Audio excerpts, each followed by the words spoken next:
Hi guys, तो आज की इस वीडियो का टॉपिक है न्यूटन्स लॉ क्या है।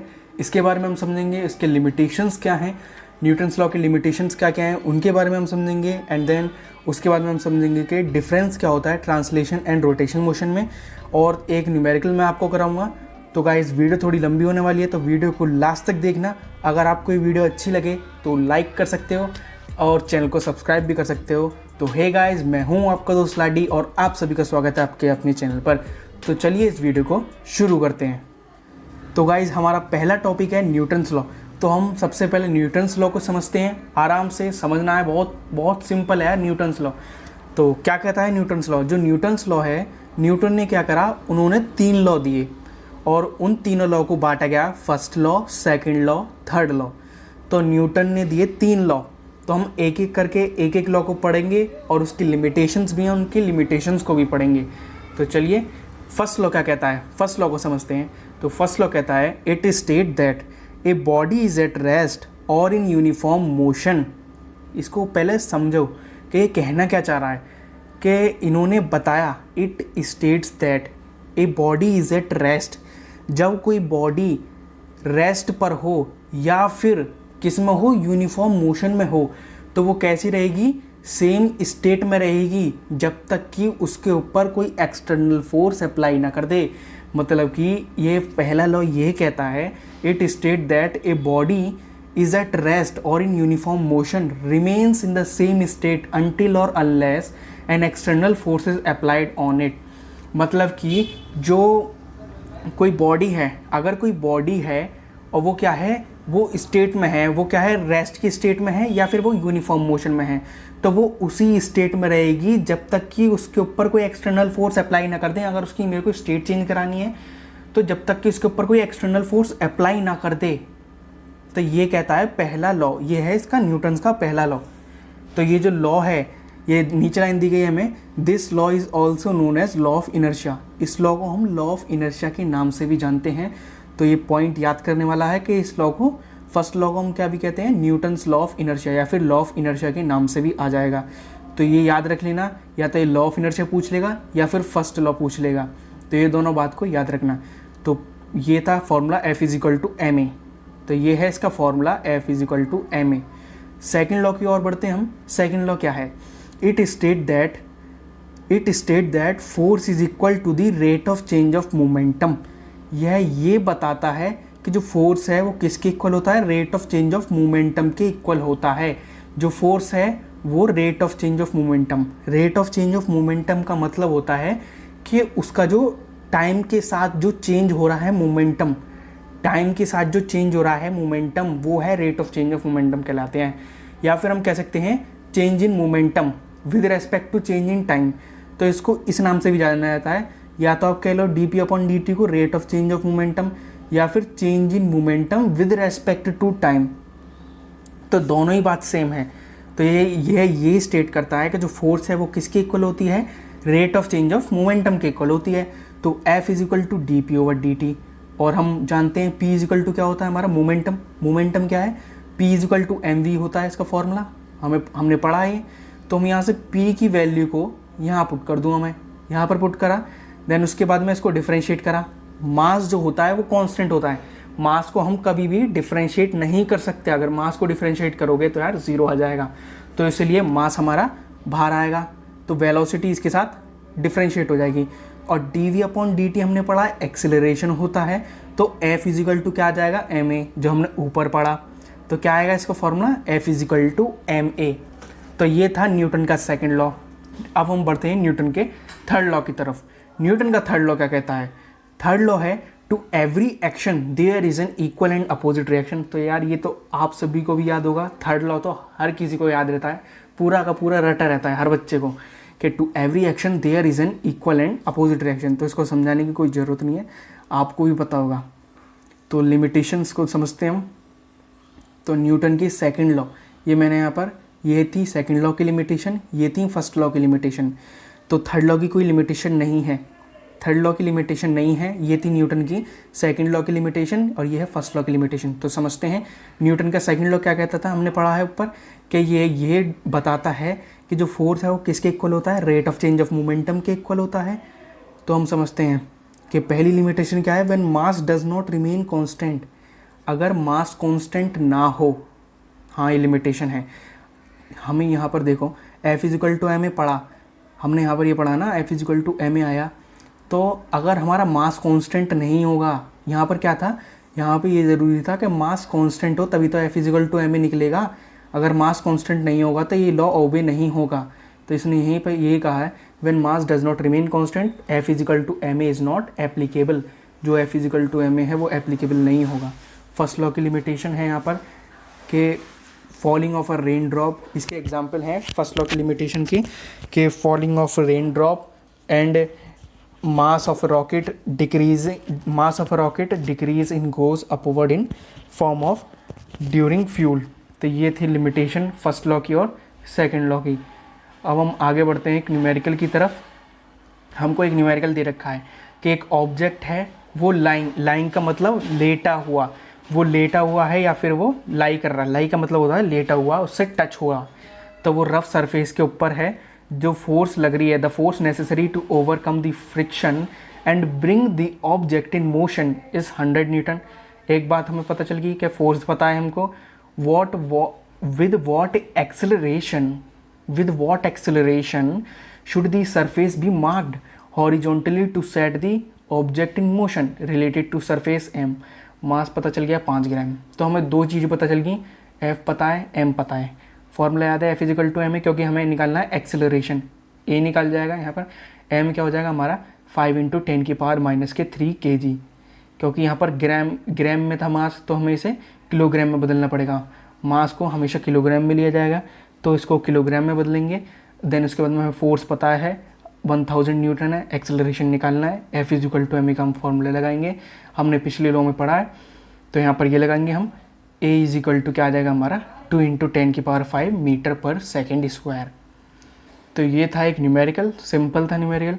अब अगले टॉपिक की ओर बढ़ते हैं, laws of conservation of momentum क्या है, तो इसको समझते हैं हम कि इट स्टेट दैट लीनियर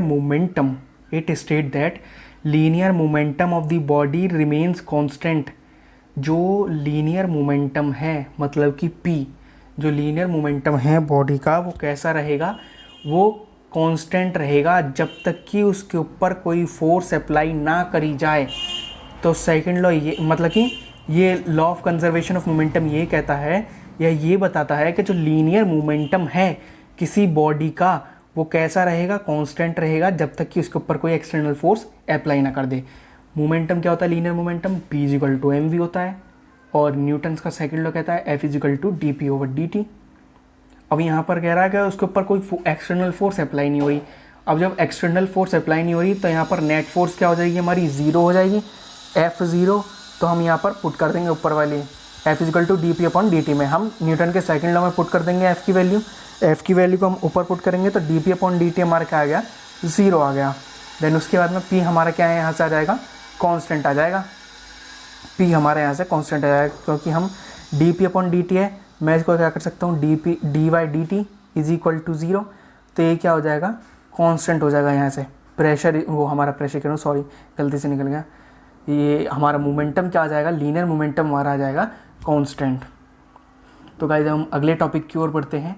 अगला टॉपिक है हमारा dynamics of A system of particle. तो ये इंपॉर्टेंट टॉपिक है, ये आ जाता है, इससे पूछ लिया जाता है फॉर्मूला, तो इसको समझते हैं। Dynamics of system of particle है क्या, तो consider the system of particle having different masses m1 m2 up to mn and respectively having velocities, इसकी ये है।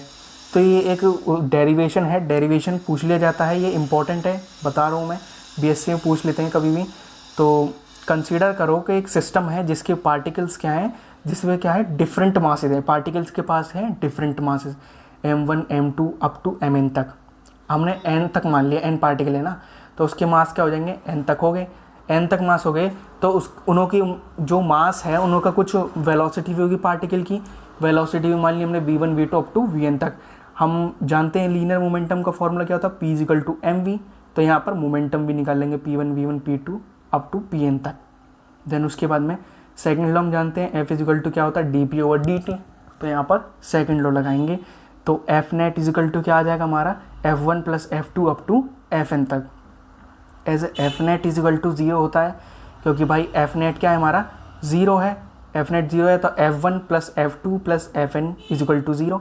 यहाँ पर हम वैल्यू को पुट कर देंगे dp1 upon dt plus dp2 upon dt। तो ये वैल्यूज़ को सारी पुट करना है। हम यहाँ से क्या कर सकते हैं, d/dt कॉमन ले सकते हैं, तो एक पूरी वैल्यू यहाँ पर ये आ गई इज इक्वल टू 0। देन इसके बाद में p1 अपॉन p2 ये किसके इक्वल आ जाएगा, हमारा कांस्टेंट आ जाएगा। मैंने ऊपर बताया d/dt इज इक्वल टू 0 होगा तो वो क्या होता है, कांस्टेंट हो जाता है। तो यहाँ से ये निकल के आता है हमारा। तो गाइज़ अगला टॉपिक है जो इम्पॉर्टेंट टॉपिक है, ये बहुत ही ज़्यादा इंपॉर्टेंट टॉपिक है। इसमें डिफरेंस पूछ लेते हैं ट्रांसलेशन और रोटेशन मोशन में।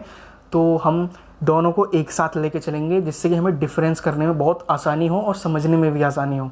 तो मैं दोनों को एक साथ लेके चलूँगा, डिफरेंस तभी समझ में आएगा आप लोगों को।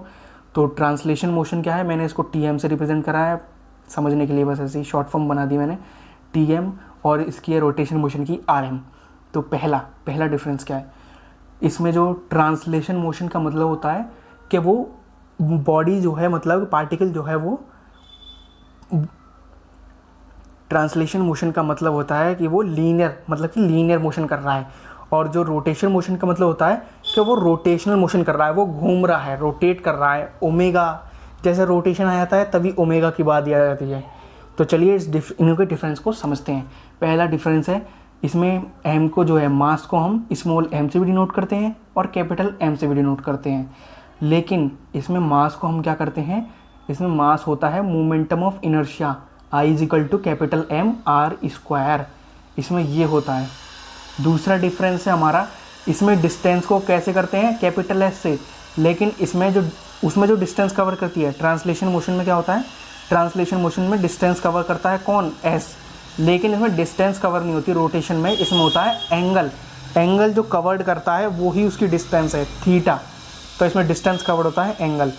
थर्ड पॉइंट है इसका ट्रांसलेशन मोशन का, इसमें होता है वेलोसिटी v, इसमें होता है एंगुलर वेलोसिटी ओमेगा, इसको ओमेगा से रिप्रेजेंट करते हैं। फोर्थ डिफरेंस है कि जो rate of change of velocity होती है वो क्या होती है, a is equal to dv/dt। इसमें जो एंगुलर एक्सेलरेशन होता है वो होता है alpha is equal to d/dt। हम फिफ्थ डिफरेंस की ओर बढ़ते हैं। इसके लीनियर मोमेंटम क्या होता है, p is equal to mass into velocity, और रोटेशन मोशन में होता है j is equal to i omega. तो ये था फिफ्थ डिफरेंस। सिक्स्थ डिफरेंस है, फोर्स क्या होता है dp/dt, लेकिन जो रोटेशन मोशन में फोर्स नहीं होता उसमें होता है torque, tau is equal to dj/dt। Seventh इसमें होता है हमारा ट्रांसलेशन मोशन में वर्क डन क्या होता है, इंटीग्रल ऑफ f.ds, लेकिन इसमें वर्क डन होता है tau.ds, क्योंकि देखिए समझिए, ट्रांसलेशन मोशन में जो फोर्स होती है f से रिप्रेजेंट करी जाती है, हमने ऊपर पढ़ा अभी, और जो रोटेशन मोशन में फोर्स होती है वो टाउ से रिप्रेजेंट करी जाते हैं, तो इसलिए यहाँ पर टाउ आएगा। एट्थ डिफरेंस की ओर बढ़ते हैं हम, p is equal to FV momentum है, लेकिन वहाँ पर रोटेशन मोशन में मोमेंटम को डिनोट करते हैं हम L is equal to tau omega. यहाँ पर मैंने गलती कर दिया है, ये L आएगा यहाँ पर, L is equal to tau omega. 9 difference हमारा, यहाँ पर काइनेटिक एनर्जी होती है हाफ ऑफ mv स्क्वायर, और यहाँ पर काइनेटिक एनर्जी होती है half of i omega square. मैंने ऊपर बताया मास क्या है, यहाँ पर मोमेंटम होता है, इनर्शिया याद करिए, इनर्शिया होता है, मोमेंटम मैंने गलती से बोल दिया कि मास यहाँ पर होता है ट्रांसलेशन मोशन में m, वहाँ पर डिनोट करते हैं हम इनर्शिया से। तो गाइज ये थे डिफरेंस ट्रांसलेशन मोशन के और रोटेशन मोशन के। तो एक क्वेश्चन भी आ जाता है, मतलब कि ऐसे भी पूछ लेते हैं कि ट्रांसलेशन मोशन में तो हमने बताया पीछे, जो न्यूटन्स के लॉ पढ़े हमने पीछे अभी, वो थे ट्रांसलेशन मोशन के लिए। अब वो ऐसे भी पूछ सकता है कि न्यूटन के लॉ को बताओ रोटेशन मोशन के लिए, कि न्यूटन्स के लॉ को बताओ रोटेशन मोशन के लिए, तो ये भी पूछ सकता है, इंपॉर्टेंट है, तो इसको भी पढ़ लेते हैं। तो पहले लॉ को हम समझते हैं, उसके लिए मतलब रोटेशन मोशन के लिए, अगर न्यूटन का पहला लॉ रोटेशन मोशन में होता तो कैसे होता, तो इसको समझते हैं। पहला law, unless an external torque is applied, वहाँ पर क्या था, फोर्स, यहाँ पर है टॉर्क। जब तक कि कोई एक्सटर्नल टॉर्क अप्लाई नहीं करी जाएगी किसी रिजिड बॉडी के ऊपर, द स्टेट ऑफ रेस्ट और uniform rotation motion remain same. जो स्टेट ऑफ रेस्ट है और जो यूनिफॉर्म रोटेशन मोशन है वो सेम रहेगा। ये पहला लॉ था कि unless an external torque is applied, मतलब कि जब तक कि कोई एक्सटर्नल टॉर्क अप्लाई नहीं करी जाएगी किसी रिजिड बॉडी के ऊपर, तो जो उसका स्टेट ऑफ रेस्ट है या फिर यूनिफॉर्म रोटेशन मोशन है वो कैसा रहेगा, सेम रहेगा। तो ये था फर्स्ट लॉ, न्यूटन का पहला लॉ रोटेशन मोशन के उसमें बेसिस पर। अब हम देखते हैं न्यूटन का सेकंड लॉ रोटेशन मोशन के हिसाब से। तो rate of change of angular momentum और rate of change of rotation is proportional to torque.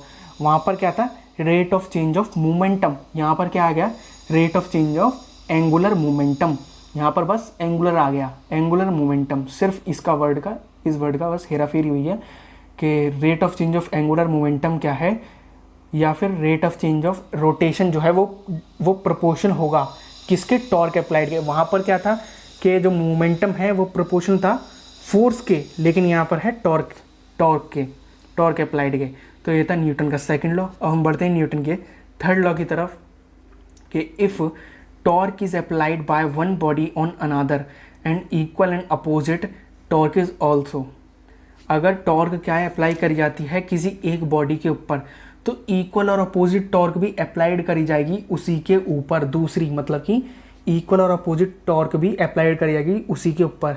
हमने वहाँ पर पढ़ा न्यूटन के थर्ड लॉ में ट्रांसलेशन मोशन में कि to every action there is an equal and opposite reaction. तो यहाँ पर क्या आएगा, टॉर्क आएगा, वहाँ पर क्या लगती थी, फोर्स। तो गाइज़ ये थे कुछ टॉपिक जो मैंने आपको बताए। तो गाइज़ आज की इस वीडियो में इतना ही।